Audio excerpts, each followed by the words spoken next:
Alright, so I'm going to show you how to make a piano with just a Raspberry Pi Pico, a piezo buzzer, a few buttons, and that's literally it. So, I actually took some professional photos. I'll show them now. And yeah, it's actually so cool. Um, I've had a lot of tough spots with this project, but I'll be linking everything in the comments so that you can literally buy this stuff and make it on your own. It's a $4 Canadian project, at least for me. So yeah, um, feel free to build it. It's very fun to build. All of the software will also be linked through a GitHub that I'll also post in the comments. But let's get right into my building. Alright, so update. I have soldered all of this together. So if you can see the jumper headers, sorry, are soldered down. And then what I was able to do, this. So all these buttons are placed. My plan is to ground all of these wires. Just ground to go to da da da da. And then I'll put GPIO pins on every other one right there. Alright, so I actually solder outside, and after huffing so much solder smoke, I'll show you what I've been able to get done. I really haven't been able to get much done, but here's my well, here's my soldering station, plugged into the wall. Got this, and this is what I've been working on. Ignore that, I don't know, my brother put it on my shoes. So I have ground all lined up. This is ground, ground, ground, ground, ground. And then I'm soldering each of these specifically so that I can get buttons. Yeah. And then the Pico on the back is, well, doing Pico things. Alright, I'll come back later. See ya. Alright, so let's talk about how this thing works. So first, you have to, of course, know a bit about electronics. The idea is this is your button. When you press it, it goes down and they connect, just like that. Fingers are connected. So when they connect, it finishes a signal, and then it will just go through, and it'll basically tell the pin, hey, I am connected, and I am like distributing power. That's pretty much how it works. So what I have done right here is I have connected, if you see this black wire, editor, help me out. If you see this black wire, and then this line right here that goes like that, and you see how there's a gray wire that's soldered all the way through it, and then it follows this black wire. You can see that this black wire actually pops out to right here, and now it's gray, and it is connected to a ground pin. It won't focus, but that says G. It's a ground pin. And then on the other side of the button, each pin is bent down, and then they are soldered directly to the button, and that's how it tells inputs. This sixth button is not soldered on yet. This is actually recorded, this will be put after the sixth button is soldered in, but the way that one will work is it accesses pin 19 right here. Yeah, it should be pin 19. I hope it's pin 19. Oh yeah, it is. And then it will take the ground right here that was used for the piezo buzzer. Yeah. So in code, which will be shown, it comes after. It talked about, like, just reading the pins and then playing a certain frequency out of the piezo buzzer. And the idea is the way that it reads the pins is exactly as I told you. When you press this button, it closes the circuit, and this black wire gets connected to this pin right here, the one that's bent down, and that pin is one of the many pins on this side. Alright, let's hand it off to Oliver to either code or show you the sixth button. I'm not exactly sure how I'm going to organize it. So here is my sixth button. It is attached on right there. So the idea is this will be able to change between sharps and flats, and then neutrals. Neutrals? Yeah, I think that's what it's called. So each time you press it, then this will change to like either a neutral if it was preset to sharps and flats, or sharp and flat if it's preset to neutrals. And then you can preset it and the idea of presetting is you hold this button down when you plug it in. If you want sharps and flats, you don't do anything and you just plug it in if you want neutrals. Alright, let's go solder that. I actually haven't gotten any soldering clips, so let's get some cool soldering clips. Alright, I'm realizing I might be a bit screwed. So here, I'm gonna flip the camera, is what I have to solder. Alright, so I have to solder this point right here, this point right here, and this point right here. The main problem is I cannot bridge any of these points, or else I'm pretty much screwed. I think bridging this point and this point would be fine, but the problem is there's no world that I'm doing that. So I need to keep this one not bridging with this one or this one, and I gotta keep this from not bridging with that. Uh-oh, this is not gonna be easy. Well, hopefully it works out. If it works out, then great. You'll, in the next clip after my soldering, you'll see it working. If it doesn't work out, you'll see me being very frustrated. I'm worried. Bye.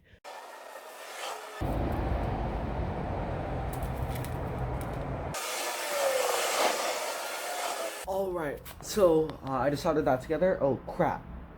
Hopefully it worked. I'm gonna have to make a few adjustments to it. But yeah, that's about it.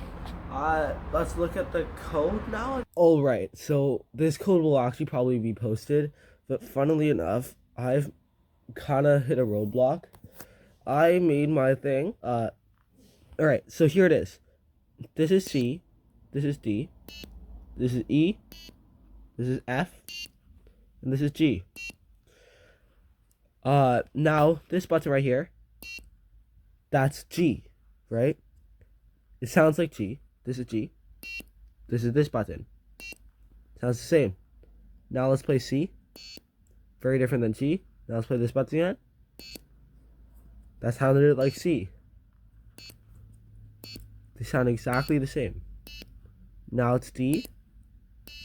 Sounds exactly the same as D. So this button is literally just a copycat of all the other buttons.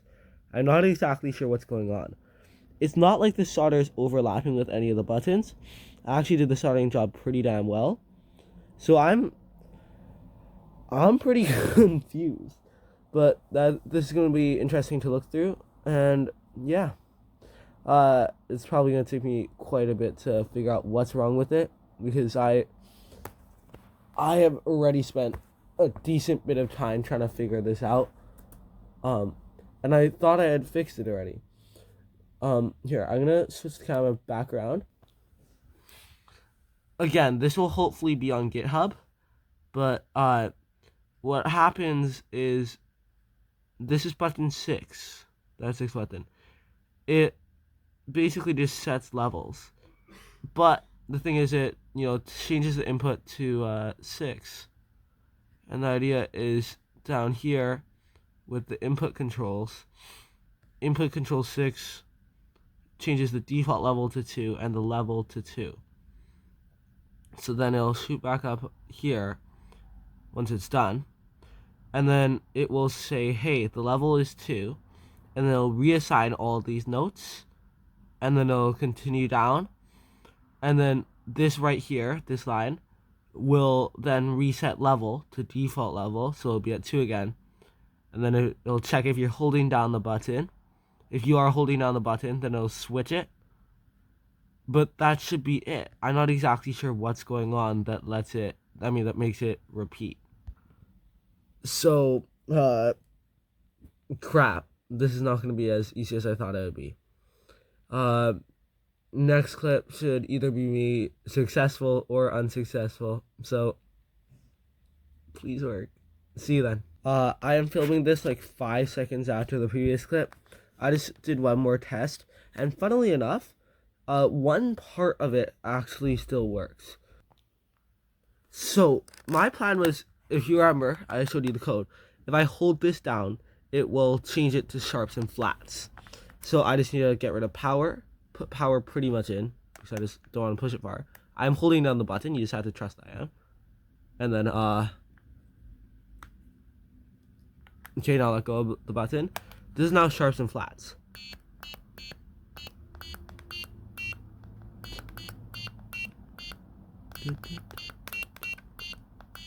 It definitely sounds different. And this should be sharps and flats.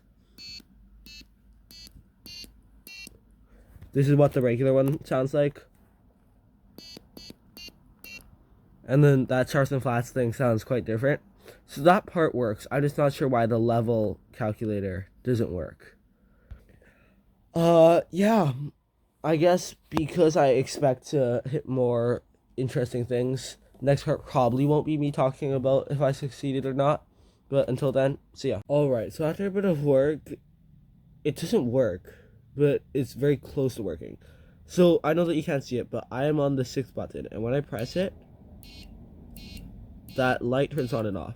So it knows that it's switching levels. I am triumphant due to 3 lines of code. It works now. Press the button. You hold down this button. It doesn't make any sound.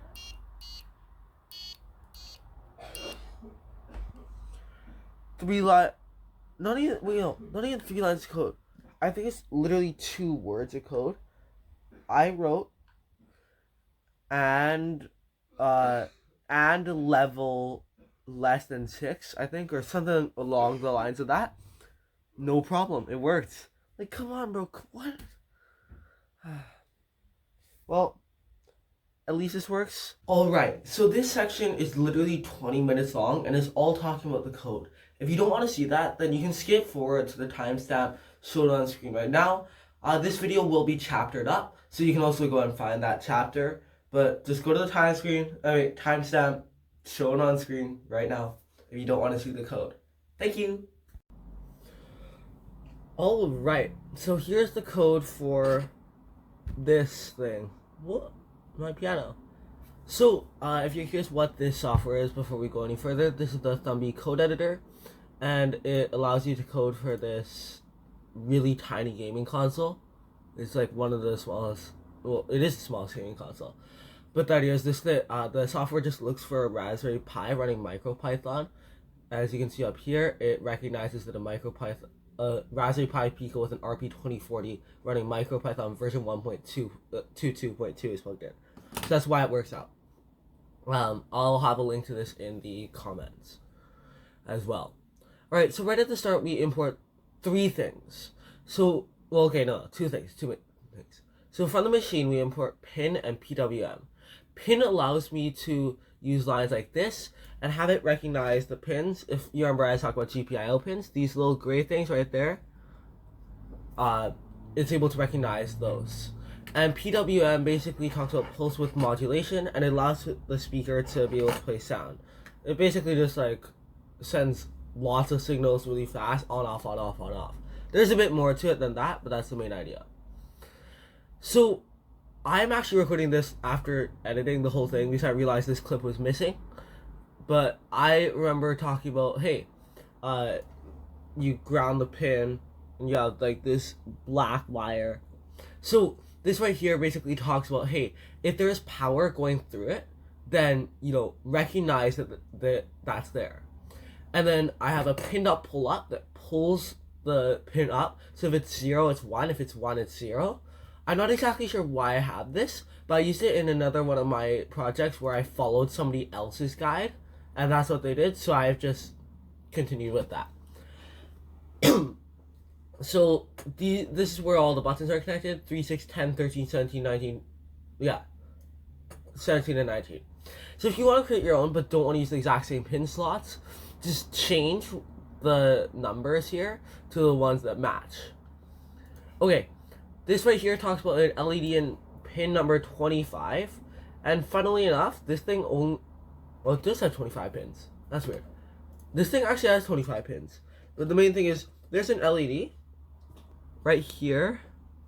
Let me see if I can get it on camera. Right here. It won't focus, but there's one right there, and this controls that. and I made it so that when you press the 6 button and switch stuff around, the LED in the back changes. BCL, it stood for something. It's my loop function. I honestly don't remember what it stands for at all, though. Input, this thing, whoops, don't do that.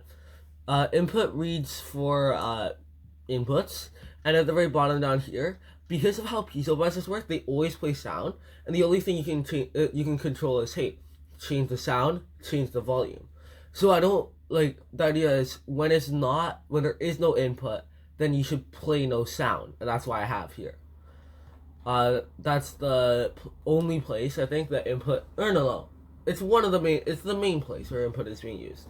I have some other weird stuff that I've done, because, I'll be real, I'm recording this segment, I want to say like 5 days after all the other segments, so this code has changed so much. I've edited it, I've fixed it up, I've added so many new functions that I'll try to explain in this part. Alright, so on boot, this thing reads, when you boot it up, it's set to 0, and then it'll go through one function. Well, it's an if command. I like to call it a function. It'll go through this right here. And then it will just see, hey, it'll check for buttons being pressed, it'll change certain things. So if there's no buttons being pressed, then the volume is set to 0. If the first button is pressed, then volume is set to 32,768. And then if the second button is pressed, that's 491. We'll go a bit more in depth on that a bit later. So level and default level talk about octaves. Octaves and sharps. That's the way I set it up. So you have naturals, which are the white keys, C, D, E, F, G. C, D, E, F, G, A, B. Forgot about that. And then you have sharps, which is C, D, F, G, A. And then the idea is you have different octaves. So if you see in a piano, there's a lot of there's like just little segments repeating. And there's a lot of that. So the idea is each time you see the repetition, that's another octave. So I have C5 up here, and I have C4 down here, and then I have C3 down here. So C4 is what's called middle C, which is the exact middle of the piano. And then the other ones, well, C5 is higher, C3 is lower, and then the lower one will play a lower sound. So what I'm doing right here is actually completely unnecessary. I can technically just copy and paste it and put it into like these lines where I have it. But I wanted to make it so that you could have a song function, and that was basically my plan. So I just had these all set so that they could be easily accessed later on. I don't think it's actually going to work out though. So I set them all to this number that seems random, but it is actually the frequency for each sound. So C5, the note C5 on the piano, has a 523 frequency. C4 has a 261 frequency, D4 293, and so on and so forth. So these are just all put here, and they're easy for me to access. This right here initiates volume. I'm not sure why it's here. On the fly changing. Let's just put it up here with other variables. Okay, that's fixed. This just sets the volume to 25%, because the 25% actually sounds the best. First of all, it's not too loud where it's annoying to the other people in the room. They'll be able to hear it, but it's not that annoying. And then it won't distort the audio like it would at 50, 75, 100. So I actually had, if you see right here, it only has 50% currently. 50% is 0.75%. Come on. There's a motorcycle outside. But even at 50%, it sounds distorted. 50% is actually okay until you get to F4 and G4. And then after that, like, it's screwed. Yeah. So that's why I have it set to 25%. Right, so this is the thing that I was saying that I actually don't remember why it's here. While BCL is equal to 0. The idea is it just loops. This thing will keep on looping. And while I could run a while true, I wanted to be able to change the function up a bit, which I don't think is actually necessary, I've learned, but might as well just keep it because it's doing me pretty well. These two lines do a really quick check and see if the level is equal to the default level. So the idea is level, again, is octaves, like I explained, but default level is the one that it's based on, and it's the one that won't change. Just the regular level will be altered a lot, but it will also be accessed quite a bit, so it's like, it's fine. So if the level is not the default level, then it wants to initiate the LED, well, I mean, it's already initiated the LED, sorry. It wants to turn on the LED, and if it is the same, then turn off the LED, and it checks it each time. If you don't remember, this is the LED I'm talking about. It won't focus again. Can I do it? It's in the middle of the screen, pretty much. Yeah, so it just turns it on and off. And then right after that, it checks for levels, and it says, hey, if the level is 1, then each note is set to a frequency. So so level 1 is the default. This is your naturals, and the idea is C4, it's just your literal middle of the piano. Then at level 2 is your sharps and flats. So that basically this goes, these 5 are all set to the sharps and flats. Then level 3, I set it up so that there's the lower notes, and then there's the higher notes for level 4. So you might have noticed something on everything except level 2, which is there's an A4 and a B4, and there's 7 notes here. And you might go, count the buttons, Oliver. 1, 2, 3, 4, 5, 6. How do you have 7 notes? Funnily enough, this 6th button makes no sound. So I only have 5 buttons that make sound. So what I did was I made it so that if you press both of these buttons together, so that's 3 and 4, it will make A. It's not plugged in, so it's not going to make any sound. And if you press these two together, 4 and 5, it'll make B. Yeah. So it's a hacky way to do it, but I don't want to make it any bigger. It's a very small package on purpose. Yeah. Alright, so next is input checking. It first checks input 6, which is this 6th button right here that I kept on talking about in this video. And the idea is this matters so much because it changes levels, and it changes how literally all of these other notes work. And then if button 6 is not being pressed, then it resets the level to the default level. So as I said, the level will change a lot, as you can see up here with level equals 2, level equals 1, level equals 3, level equals 4. That thing's being changed. But default level is set one time all the way back down. Well, like it's in the on boot area, and then that's just how it stays. And then level will reference off of it, so it knows what to stay at. And then input level is equal to 0. I'm not even sure why this is here. I don't think it's meant to be here, but it's whatever.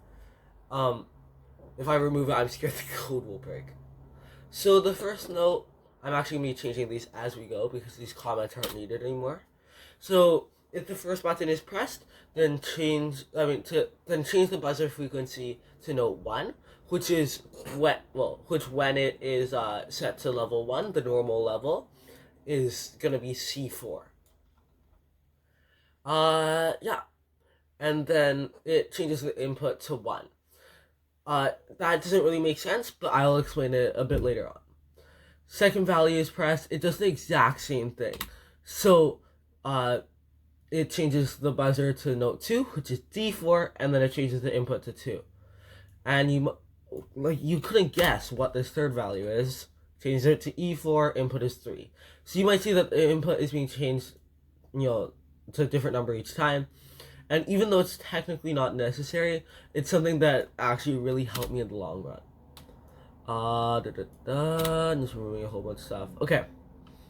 So this again does the same thing, but there's a bit more to it than that. So it turns the frequency into note 4.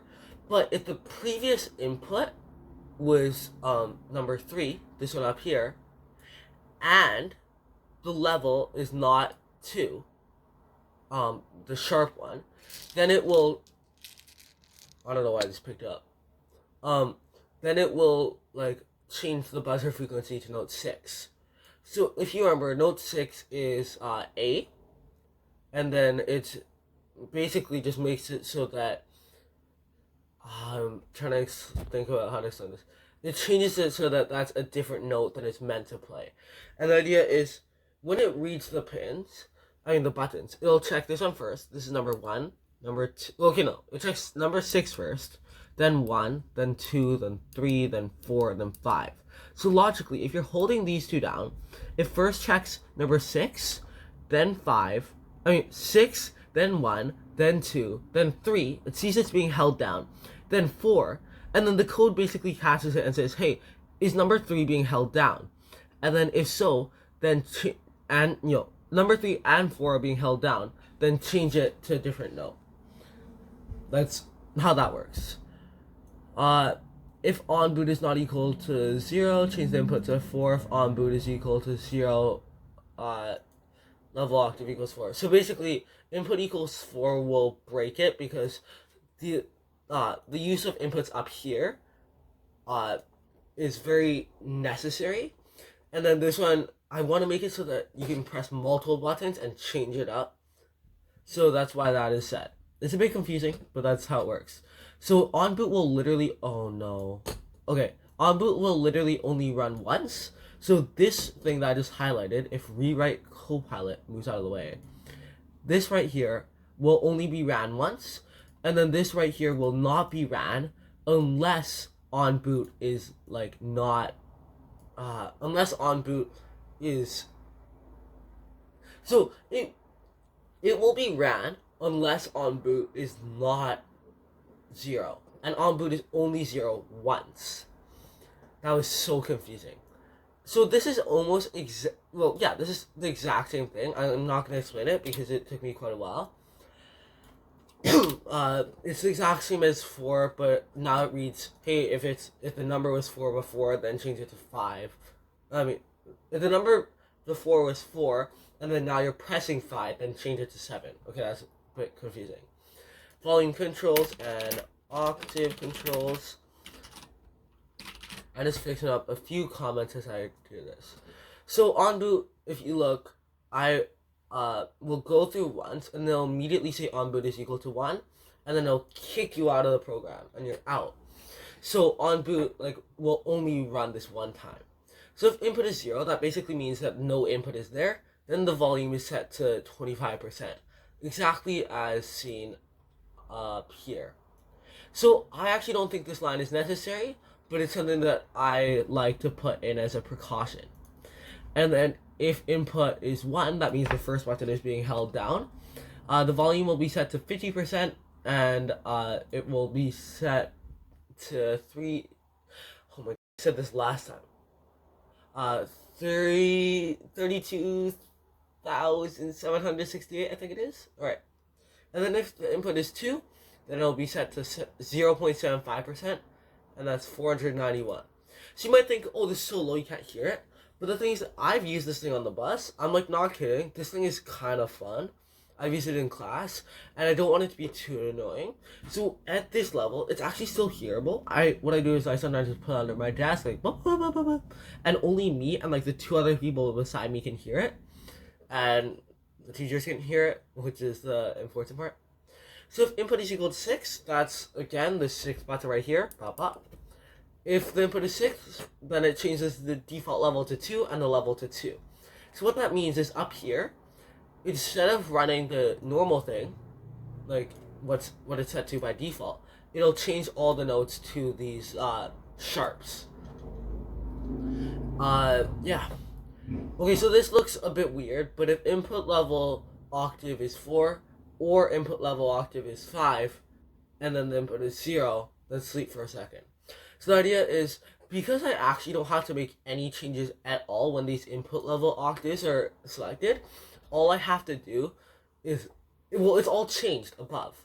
You can see that right here, this already changed, and I just use that the whole time, so it's really not actually that needed. So it just sleeps for a second, But what I've noticed before is it will sleep twice. It'll sleep for 2 seconds because of these two lines.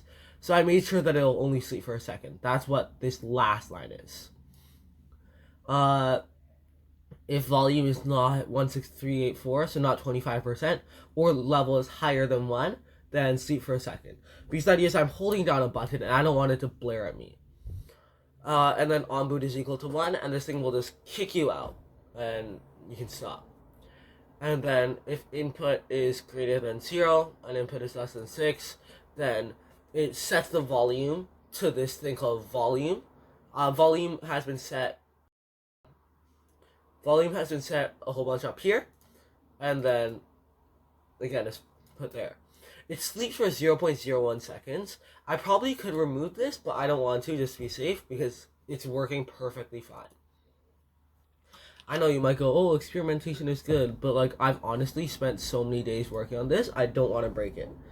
And then it sets the volume to 0 so that it won't play any more sound, and then it'll set the input to 0 so that it'll just kick you right out of this program. Alright, so if you somehow stuck through all that coding part, thank you. But if you just come to the timestamp, sadly, this is the outro. Yeah. I really hope you enjoyed this video. I had so much fun making this. Again, everything will be linked in the comments. The GitHub, well, if you're watching this on the day of release, I highly doubt it. The GitHub probably won't be linked there because I still have to figure out Creative Commons licenses and stuff like that. And then I have to sort out the code. If you saw, I was like still working on the code as I was recording the coding part. So it's not that fixed yet. If for some reason my links don't work, here's what you should buy. A Raspberry Pi Pico. I bought mine off of AliExpress. Mine is black. You can usually get a green one, but the problem is that one has micro USB. I like USB-C. And I get a lot more color options from AliExpress. I have a black one, I have a purple one. I don't have a green one, but they also sell green ones. So I'll link two things. I'll link the AliExpress one that has USB-C, and apparently 16 megabytes of storage, but I wasn't able to figure out how to get that. And then I'll link the official Raspberry Pi one that has micro USB, 2 megabytes of default storage. But everything should be about the same. The only thing is the pin locations might be a bit different, so you'll want to look out for that and solder it to different pins. You also want a piezo buzzer, any of them work. You want buttons, any of them work. Get a soldering kit if you don't have one already. Wire strippers, and yeah, that's all. So again, I had so much fun making this. I really hope you enjoyed this video. This is a super long video. If you skip the coding part, the video isn't actually that long, I'll be honest. But I really hope you had a good time. Please subscribe. You've watched this long, even if you skipped the part. I'm trying to get to 100 subs. That's my goal. Alright, thank you.